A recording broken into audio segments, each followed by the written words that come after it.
everyone to the Provider's Guide to Navigating School Avoidance. Thank you so much for coming. As I mentioned earlier, this will be recorded, and we will send you the recording following. So I'd like to welcome and thank both of our presenters today. So first, Allison Montic, the Senior Vice President of Clinical Operations at InStride Health, and also Maya Massing-Schaefer, the Associate Director of Clinical Content at InStride. These people, both of them will present an amazing presentation about how to think about school avoidance. As questions come up during the presentation, there is a Q&A box at the bottom of your screen. Please write any of your questions there, and we will do our very best to get to all of them. And we will answer all questions at the end of the presentation. So thank you so much to everyone for being here, and I'll hand it off to Maya. Awesome. Thank you so much for the great introduction, Haley. All right, so Allison and I are really excited to be speaking with you today about school avoidance, which is a timely topic as we wrap up summer and head into the school year, and is also something that we see a lot at InStride, and that has become a growing challenge both for schools and for families in recent years. So in order to get us all on the same page about school avoidance, you may hear us go back and forth saying school avoidance or school refusal during this webinar. We tend to use those terms interchangeably. And specifically, school avoidance is when a child or a teen is avoiding going to school for an extended period of time and or consistently arrives late or leaves early. And what this often looks like for families at home is long, tense morning routines, so multiple wake-up calls, arguments about whether or not they're going to school, tears and protesting, coaxing a child into the car and out of the car, and hopefully into the school building. And what this often looks like at school is a child who leaves class early or refuses to go to class, makes frequent visits to the counselor's office or nurse's office, or spends a long time in the bathroom. And I imagine many of you here today have worked with families or students who have experienced this kind of situation, and it can be really challenging for everyone involved. So for the purposes of this particular webinar, we are going to focus specifically on recommendations and strategies for addressing anxiety-related school avoidance. So school avoidance can happen for a number of different reasons. Sometimes it's external or environmental stressors. Sometimes it's related to a family situation. What we see at InStride most often is when school avoidance is occurring because of anxiety or OCD-related fears. So there's one expert in the field, Dr. Jonathan Dalton, who talks about school avoidance as like having an allergic reaction to a casserole. So imagine if your child ate a casserole and broke out in hives. You probably wouldn't say, well, now my child has an allergy to casserole. You'd want to figure out what specific ingredient in that casserole led them to breaking out in hives. So we think about understanding and intervening with school avoidance in a similar way. School avoidance is a behavior that occurs because of a specific fear or anxiety related to something in the school environment. And usually when we first start to address it, we want to figure out what it is about the school environment that's contributing to that fear that leads to the school avoidance. So from the perspective of anxiety and OCD, things that we're thinking about that might trigger school avoidance could be things like separation anxiety. So if a child is worried about being apart from a parent or parents because something bad might happen to the child or might happen to their parent. Sometimes kids have a fear or specific phobia of vomit, and they're afraid that if they go to school, they'll maybe feel nauseous or get sick and throw up, or that somebody else might get sick and throw up in the classroom. We also see it tied to generalized anxiety, where there's fear or worry about getting bad grades or doing poorly on tests, not being able to get into college or failing out of school. We also see it tied to OCD, particularly things like contamination obsessions or prolonged bathroom rituals that might lead to some school avoidance or trouble attending school. Certainly, connections with social anxiety, fears of being judged by peers or by adults, either by participating in class or giving a presentation, or sometimes in those less structured social environments, like walking through the halls or finding a place to sit at lunch. We'll also see it related to panic disorder and agoraphobia, particularly if they're worried about having panic attacks in the school environment. And then often we see a tie to depression. So sometimes depression is already there. A lot of times with school avoidance, because kids are isolating from their peers, they're not doing enjoyable activities or things that give them that sense of mastery and accomplishment. They're not adhering to or sort of following a schedule or structure. And so depression can creep in addition to the anxiety that they're already experiencing. And then, when thinking about school avoidance, we're also thinking about co occurring learning differences, things like ADHD, dyslexia or dysgraphia, nonverbal learning disorder. It's really common for learning challenges to intersect with anxiety and then lead to or snowball into school avoidance. And so, when we try to understand what's causing school avoidance, this is where we'll usually dig in from an anxiety perspective.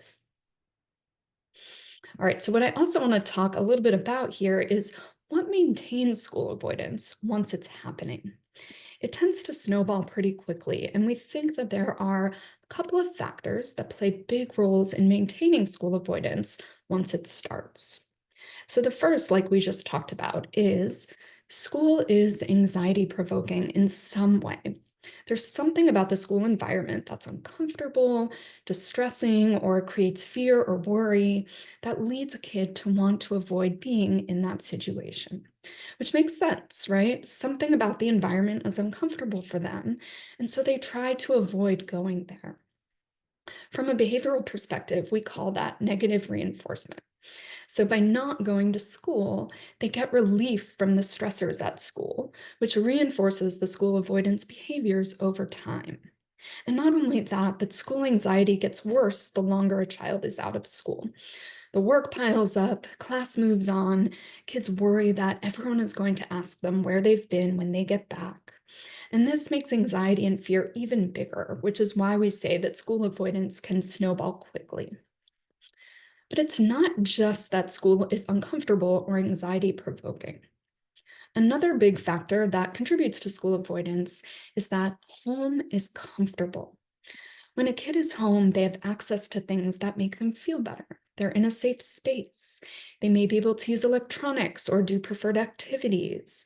They may have access to parent attention, which can also be really reinforcing. So there's also this positive reinforcement factor, gaining something good that keeps school avoidance at play. And we as adults experience this ourselves. So when I finish a workday, I may have every intention of going to the gym. Part of me even wants to go to the gym. I know it'll be good for me. I'll feel better afterwards. It's in line with my long term goal of getting healthy and strong. But being at the gym also means pushing my body and exerting. And being home means I can put on my lounge clothes and grab a snack, watch TV. So, unless there's a really compelling reason to go to the gym, there's a high chance I'm going to choose to stay home. And it's the same for our kids with school avoidance. A lot of them want to go back to school. They miss their friends. They like learning, maybe. But the hurdle of anxiety often feels too high, and the comfort of home is a very attractive plan B. So we think of these two things together as the main drivers of school avoidance. And in order to make progress in treatment, we have to affect both of these factors to get that forward progress or momentum. So, as you have probably seen, these two factors driving school avoidance can be really challenging to overcome. And so, the way that we do that is that it takes a village. We believe that navigating school avoidance requires a team approach.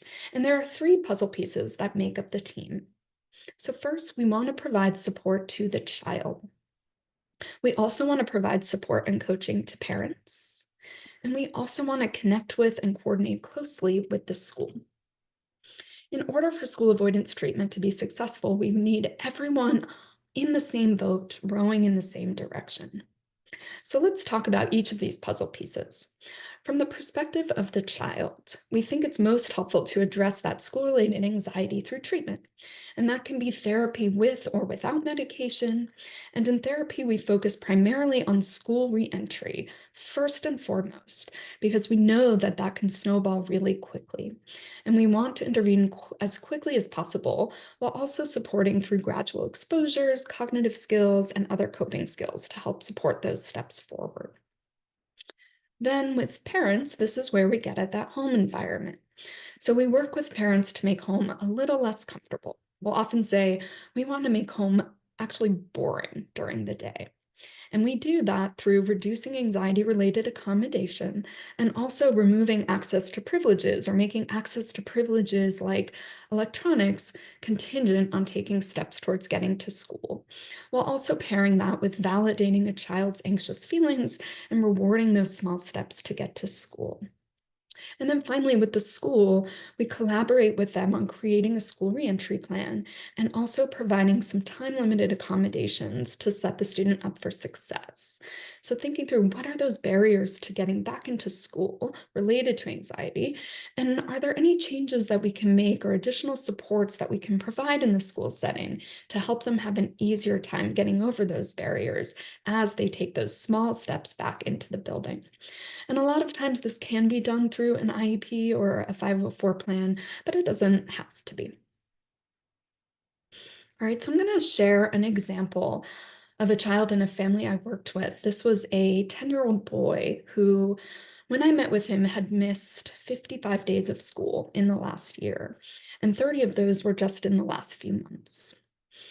Most mornings, he said he felt pretty overwhelming anxiety that made it really hard for him to even get out of bed.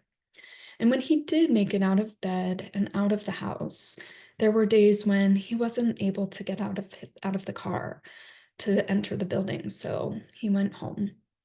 And on days when he did get out of the car and did make it into the school building, a lot of times he would leave class to go to the bathroom.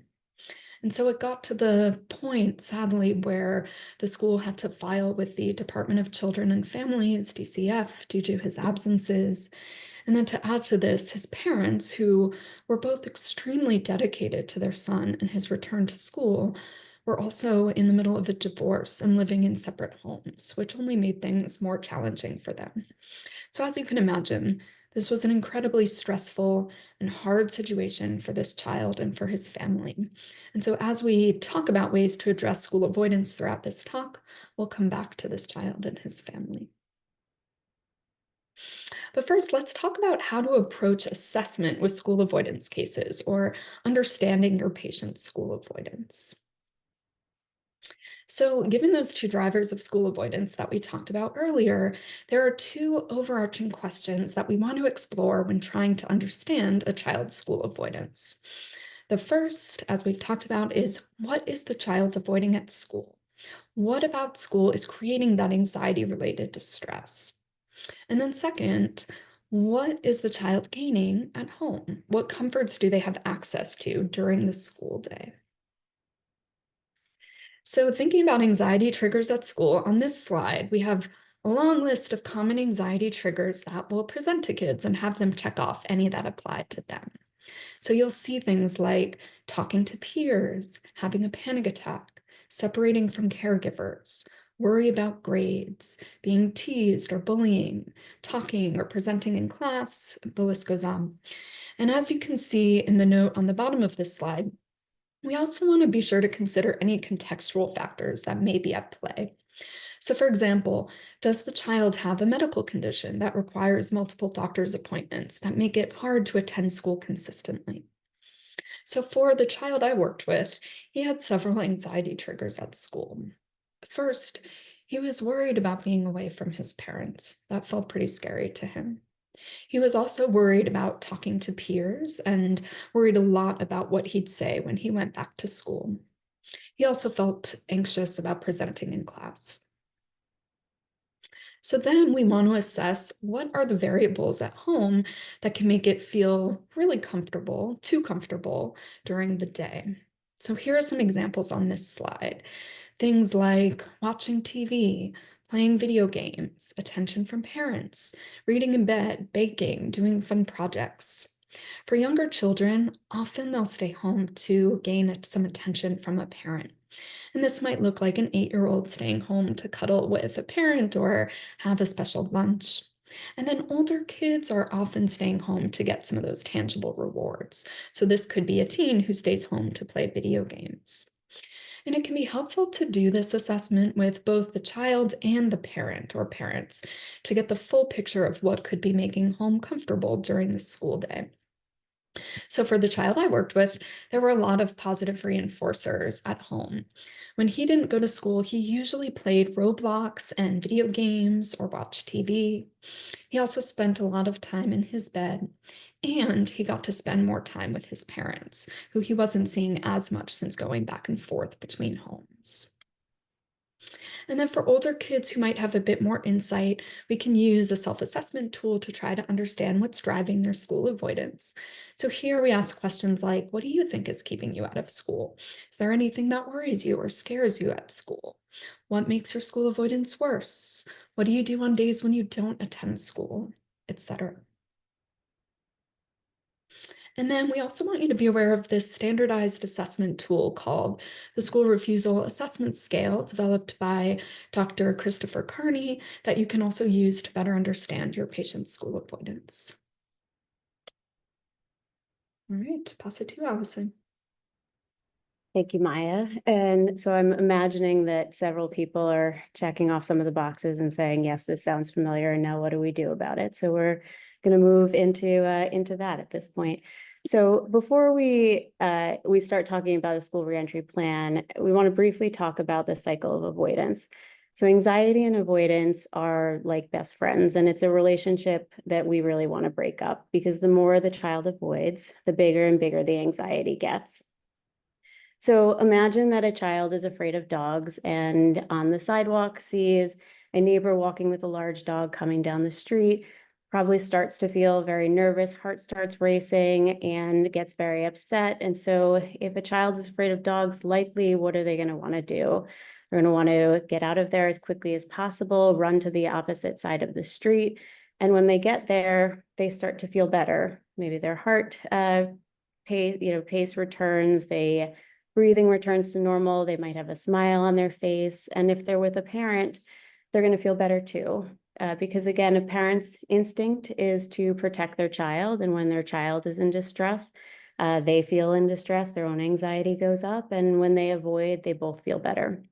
The catch is that when this happens, when we cross the street, when the dog is walking towards us, the child never gets an opportunity to learn that they can handle this situation, that they can be okay. And most likely that the worst case scenario of getting bitten by the dog or being attacked is probably not going to happen. And by avoiding, they don't get to see that that dog might even be friendly. And they can handle it, they can survive, and they're okay.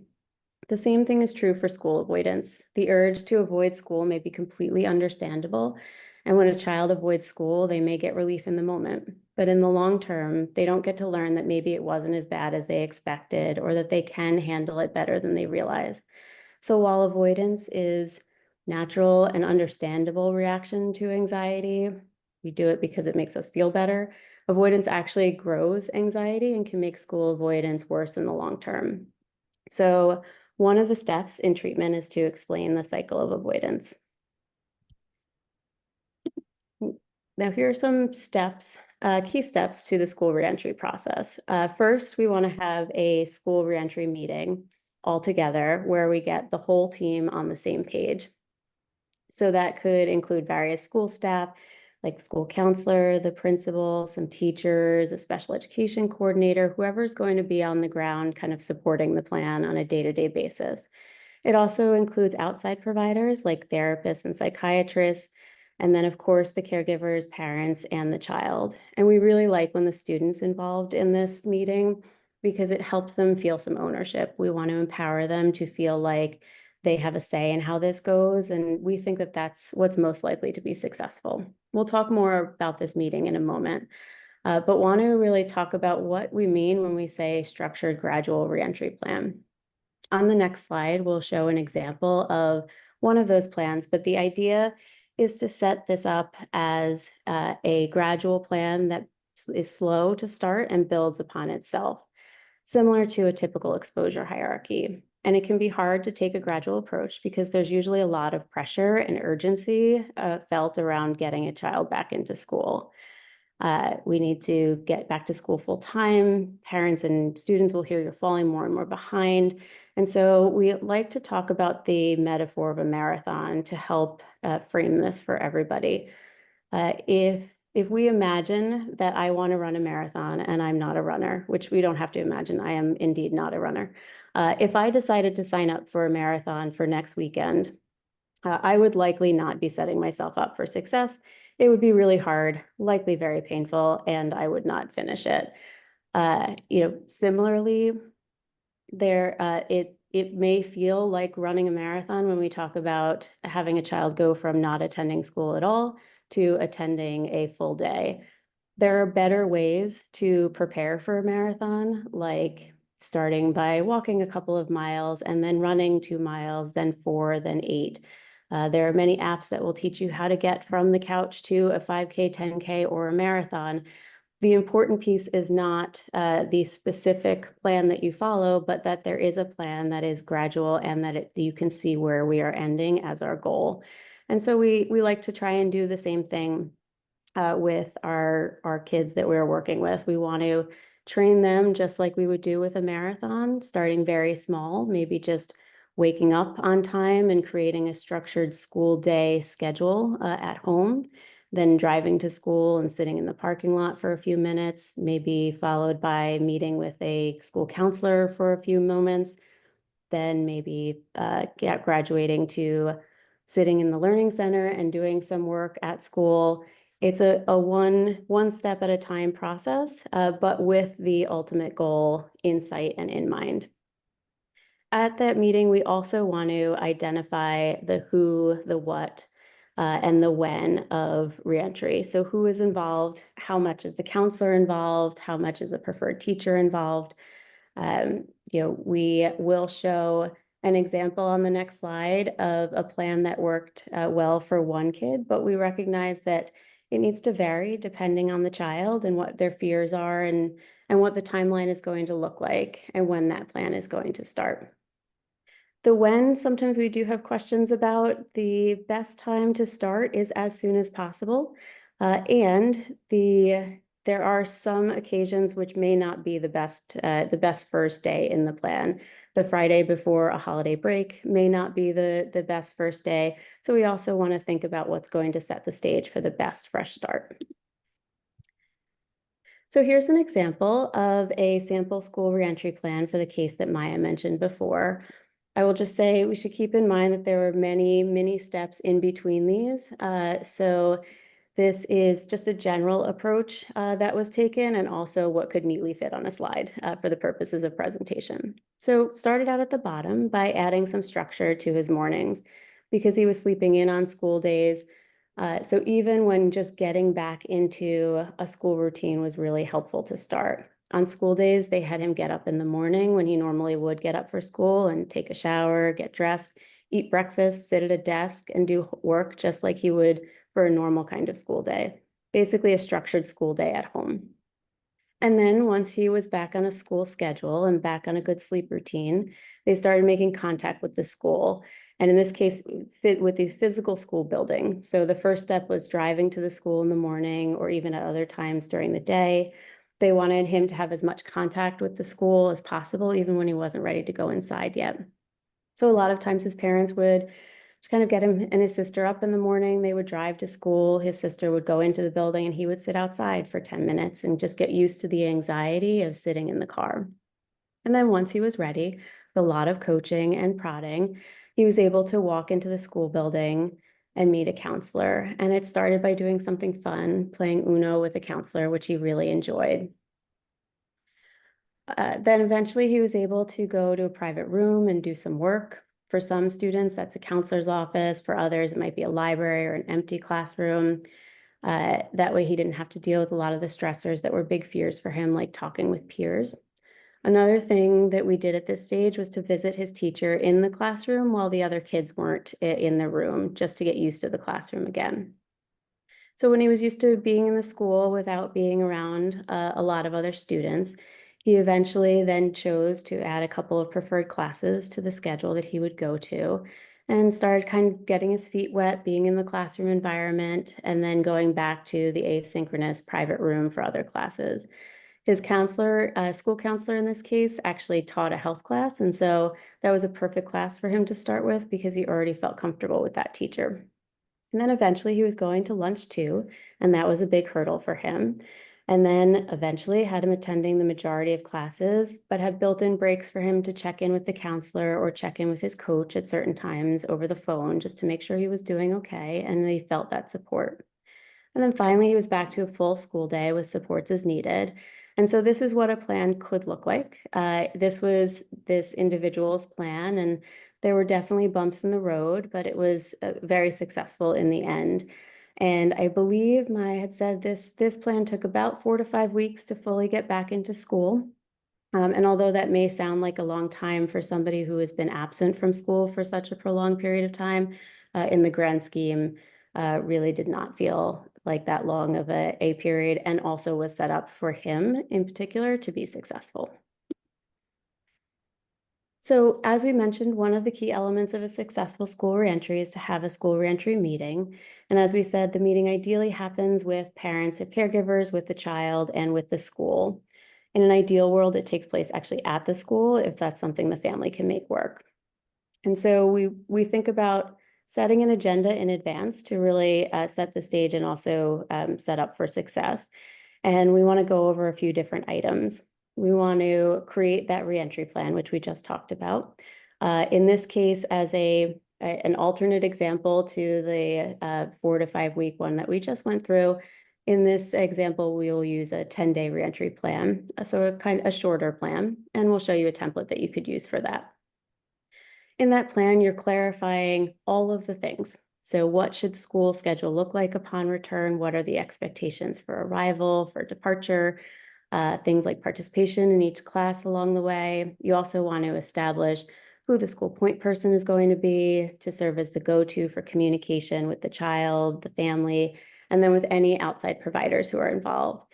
In this meeting, you'll also want to create a plan for missed work.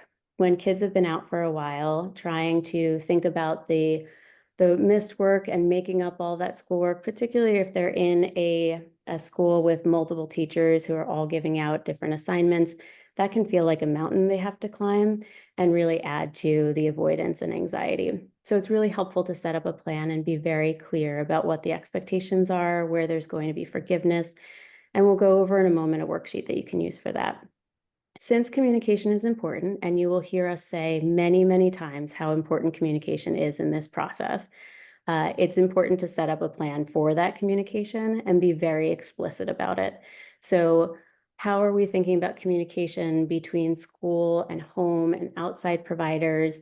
What's communicated at what cadence and how? Are we doing email, phone, in-person check-ins? How are we relaying progress? And also, how do we communicate when we hit roadblocks?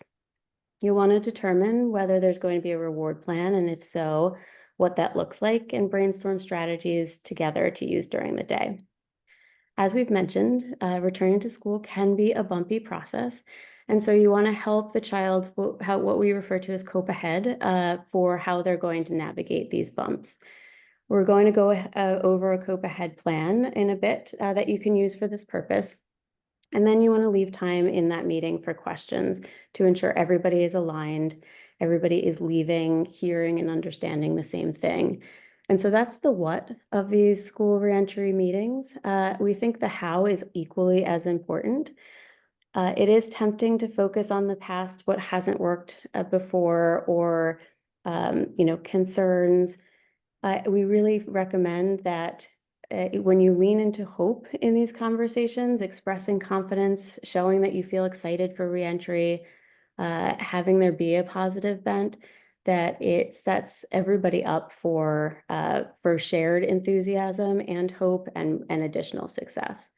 And then the last thing I'll add is just that this document, this plan that is created, and any tracking that is done should be revisited throughout time, as it should be iterative and grow and evolve with the progress that's made. And then if we look at this next slide, this is an example of a worksheet that you could use to map out this hypothetical 10-day reentry plan. The school, parents, and child need to get aligned on expectations, and so we want to make sure that all those expectations are clear.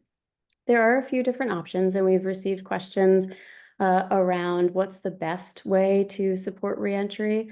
There are a few options. You can have a child start by attending first period or the beginning of the day, and then returning home and gradually increasing the amount of time that they are staying in school or staying in the classroom. You could also instead have them enter toward the end of the day and then gradually increase their start time, or have them arrive at lunch and gradually add time in before and after lunch period. You could have them start with a favorite class and then add time. Have them come to school, but attend school in a different area that other than the classroom, as we mentioned in some of the previous examples. All of those are options that you can present. And one thing we like to encourage is to allow the child to pick which option they would prefer, which one they believe sets them up for to be most likely to attend.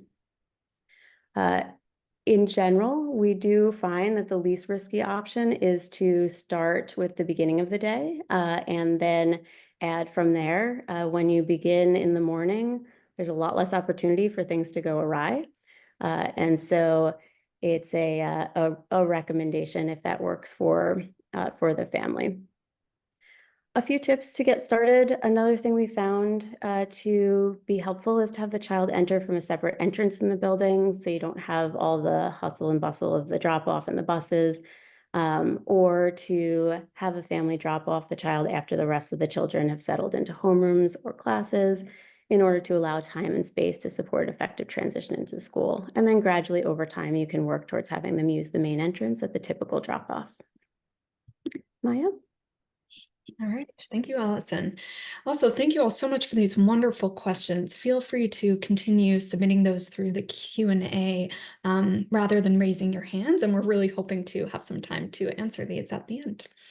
So in order for this school reentry plan to be successful, there are a number of steps we take with the school, child, and family to kind of lay the groundwork for school reentry. We usually try to get these ducks in a row, so to speak, before starting the school reentry process. So in the next several slides, we'll go over some important ways to prepare for school reentry. All right, so on this slide, you'll see some strategies and accommodations that can help support school reentry. So as providers, we want to work with the schools to see if we can set up some temporary time-limited accommodations to support the child's reentry. So we've divided these into 4 different buckets. The first bucket is modifying the schedule. So here we think about things like dropping a class or maybe modifying the start or leave time, starting with a preferred activity or class, for example.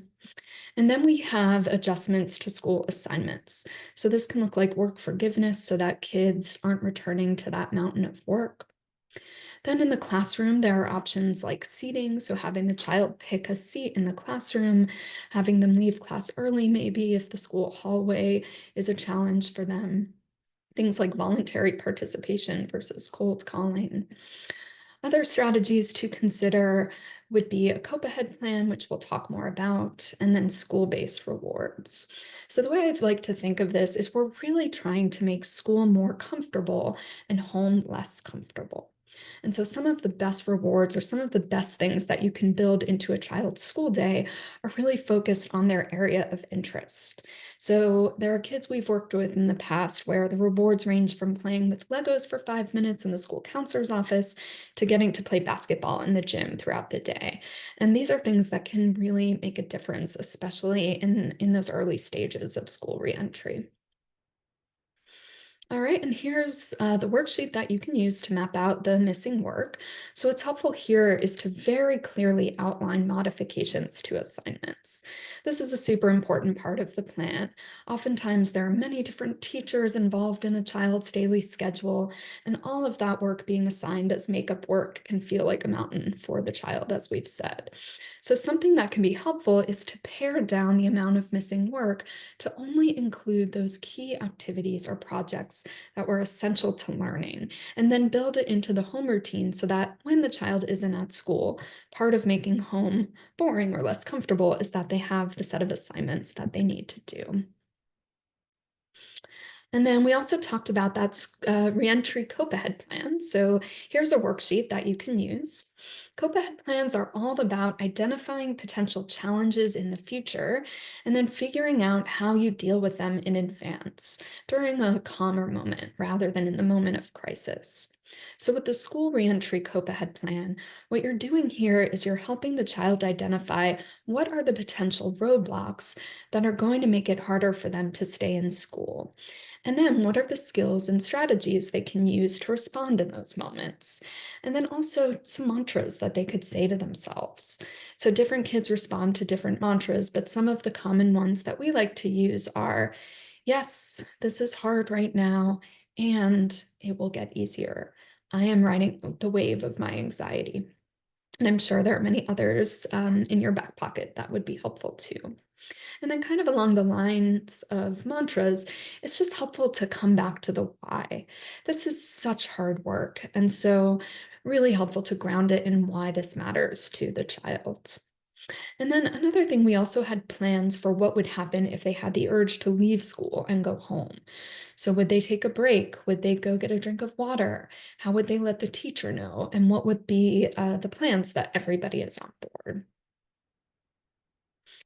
All right, another important step is to prepare the child for how to respond when they get the questions. This is a key part of preparing for school reentry because inevitably other kids at school will say, kids are curious. They want to know, where have you been? What have you been doing? Why have you been out of school? And oftentimes this can be a real source of anxiety for kids. So helping them plan in advance for what they're going to say is key. And here's the worksheet that we use. And it can sound kind of silly, but really helpful to sit down and role play it. So you can pretend to be another kid who asks the question and then have the child actually walk through their response. Another thing that you can do to set up kids for success is to set a clear morning routine. You want the morning routine to be really predictable for the child, and you also want to allow enough time between wake up and then leaving the house so that things can go as smoothly as possible. So what you can do is ask families, how long should it take to go from waking up to getting out the door, add in some buffer room in case things go awry, and then actually map out what does that morning routine look like. So we use this worksheet to do just that. Set an ideal wake up time, talk about what motivates the kid to get out of bed. We also write down what they need to get done before they leave the house, and then we list out each step of the morning routine and what time they'll aim to do it. We can do something similar with the night before school. So this is the worksheet we use. We set an ideal bedtime, write down what helps kids settle down for bed at night, and what they need to get done before they go to bed. And so families I've worked with have found this part really helpful, just to have as many decisions made the night before as possible. So maybe it's having their clothes laid out, breakfast decided on, backpack packed, things like that. All right, so the third piece of the puzzle here is working with family or caregivers, and this is a huge part of the work. So let's talk through some strategies for parents that can really help support school reentry.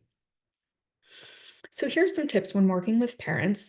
First, when you're working with parents and kids in the context of school avoidance, establishing a team approach is essential so that everybody, the child, the school, the family, they're all a team together. And what we want here is for the child to get that surround sound so that all the adults are on the same page and everyone, including the child, is aware of and aligned in terms of what are the goals? What are the plans? What progress is being made? And what are we doing about the progress? This means making sure parents and school are also aligned. And that can be hard to do, especially if you're working with a parent who feels like their child's school hasn't been able to help their child and give them the support that they need. We've seen it become kind of an us versus them situation. And so we really want to work hard to ensure everyone is leading with empathy and approaching problems collaboratively.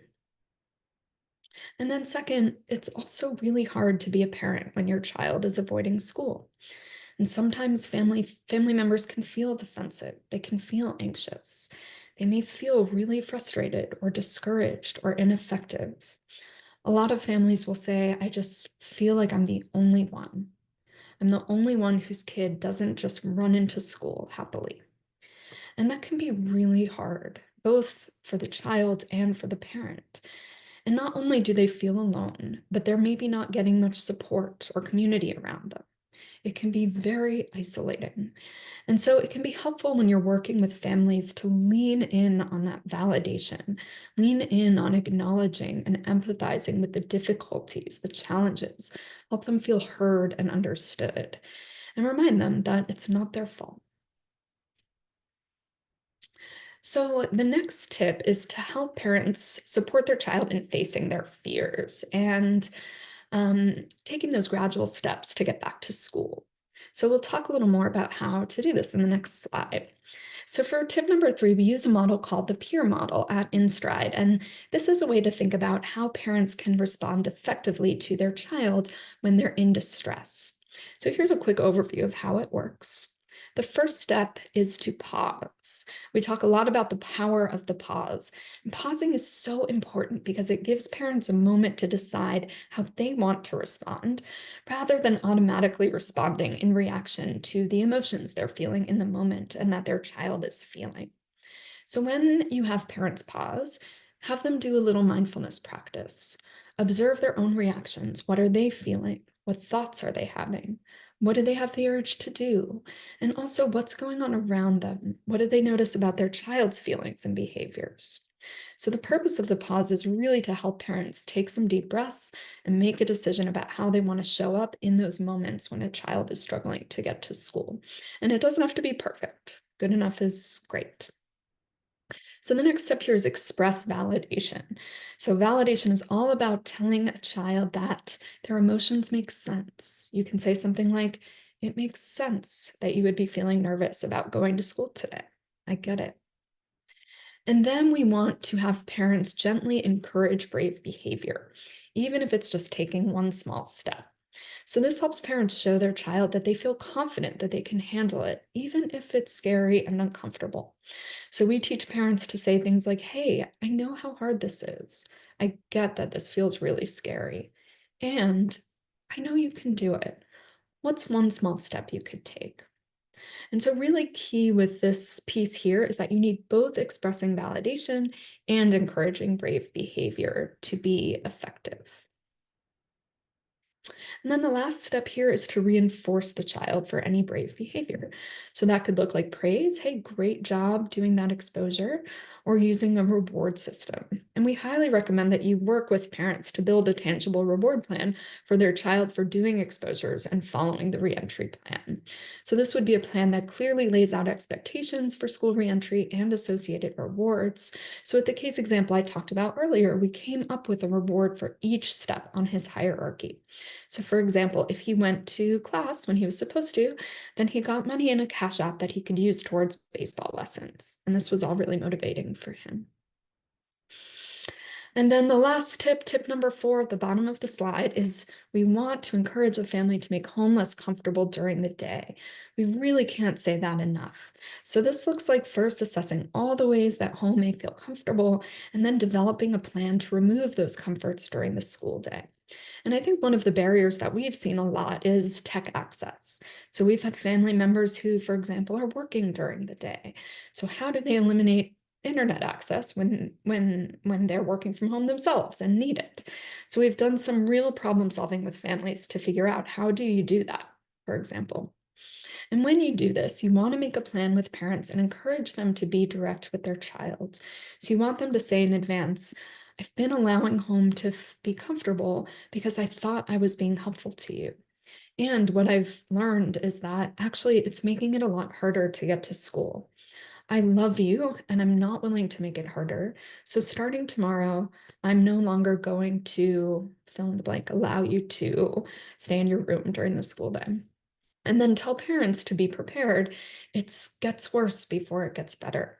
So you have to go into this knowing that because kids are used to having these comforts, they may get into fight mode. We call this an extinction burst. So when parents stop accommodating, we expect a child to react with big emotions. And what that looks like is usually really challenging. Kids will cry, scream, yell, isolate, withdraw. They might aggress or externalize, punch walls, slamming doors, throwing things. They can be say really mean and nasty things to parents. And when that happens, it can make it really tempting to go back to allowing all of those comforts. But what we know is that when parents hold the limit and don't accommodate, that emotional reaction eventually ramps down. So the idea is to ride that out, and so that you can get to the other end, and importantly, so that the child can learn they can handle it. So plan ahead that this extinction burst will happen. There's likely going to be distress, and make a plan for how to manage that. Thanks, Maya. So I've seen a lot of questions come in, several of them around what if this doesn't work, or what if we run into this issue, with some very specific examples. So I'm going to try and weave some answers to those questions into these next couple of slides. So if we move to the next slide, once you have all the pieces in place, we want to start the plan. And as we start it, we want to make sure that we have a way to monitor progress, and that we are communicating regularly, again, with communication with the school, parents, and the student about the progress that we're seeing. We at InStride tend to use Google Docs or Sheets so that the whole team can have access and be a part of that, and can see which days the student attended, what classes they attended. And then also, if you do have a reward system or reward plan set up, that we want to ensure that the points, that everyone's on the same page about the reinforcers that they're earning. Ideally, they're earning rewards for the same behavior at home and school, and we want to make sure that there's follow through. Okay, here's where I'm gonna weave in some answers to some of the scenarios that we've heard. So when we're working with kids and families who are dealing with school avoidance, we want to prepare them for roadblocks, because there are going to be roadblocks that come up, and it can be very hard. These school avoidance presentations are some of the most challenging cases that we see at InStride, and there are bumps and hiccups along the way. And so there's a few things that we like to try and lay out for families before they even re-enter, just to predict that these things might happen and to try and navigate some of these situations. So the first is around the morning before school, and we've talked a little bit about that already. Structuring the morning is important, but we also want to take a step back and have the parents really think about, notice, and name their own emotional responses, because the child's having a lot of emotions going on. They may have anxiety, frustration with themselves, but the parents are also likely having a big emotional response. Working with many parents over time, we've heard them say they feel like failures because their kids aren't getting to school, and they feel frustrated. They understand that the kid has anxiety, but like, can you just go to school? And there's a lot of hopelessness and a lot of past attempts. And so, just really giving parents an opportunity to think about what's going on for them in those moments, because if they escalate their emotions, it's going to escalate the whole household, and that can lead to some really difficult mornings. So as long as they can get in touch with going on with themselves, they can plan accordingly. The next thing that we want to talk about is building an extra time, which is very hard request for parents who already wake up very early and have to do a lot of things in the morning. But we typically recommend that even if just for a few weeks, parents can get up 30 to 45 minutes early, get themselves ready, get other children ready, so that when it is time to support their child in the morning, they have the patience and time to deal with that, and the calmer the morning can be. The next thing we like to think about is who is taking them to school. We know that sometimes there's a different presentation and a different experience with one parent versus the other. There are different dynamics that can develop, and sometimes they include unhelpful patterns. And it's not that the parent's doing anything wrong, it's just how things have manifested. And so we want to think about what parent is trying to do in the mornings in the beginning, and whether there are some other options that might be helpful. I'll do a quick case example just to highlight this, where we're working with a family who had two very busy working parents. The child was a 5-year-old who was having a lot of anxiety, crying for a very prolonged period of time when going to school, so much so that he was vomiting and then would have to be sent home. And we had an opportunity to observe drop-off with both of the parents on 2 separate days, since they were taking turns doing drop-off. And with Dad, the car ride there was a lot of discussion and talk about what to expect during the day and how we're going to handle it. And then walking from the car to the school, there's a lot of hand holding and hugs and reassurance, and you know, you can do this, and sniffles and crying, and over again, you know, taking a slower and slower walk to the front door and then handing off to the school. And both the child and dad were both in a pretty difficult place after that drop off. Alternatively, on the next day, watching mom drop off, mom spent the car ride distracting, listening to music, talking about other things, walked kind of briskly to the front door because she had to get to work herself pretty quickly, said, "I know you can do this, you've got this, bud," gave a high five, and then turned around and walked back to the car, even though the kid was saying, you know, "Don't go," and was getting a little teary. And within 15 minutes, he had kind of calmed down and was getting himself situated for the day. And so in this case, we recommended and tried to work with the family to have mom do drop off for a little bit while we worked directly with dad to think about how he could help support the reentry plan and working through that. Also, sometimes there's an option for others to help with drop off, neighbor or carpooling. Sometimes that also can be of assistance, knowing that there's somebody else who's dependent on you getting up and out on time to get to school. So sometimes we can use social pressure as a motivation. Next, we want to think about some of those social motivators. Speaking of that, sometimes the social aspect of school is the most appealing and motivating thing, and that's okay. We can use that for our benefit. So for a teenager, it may be having a friend meet them at the school building before they walk in together.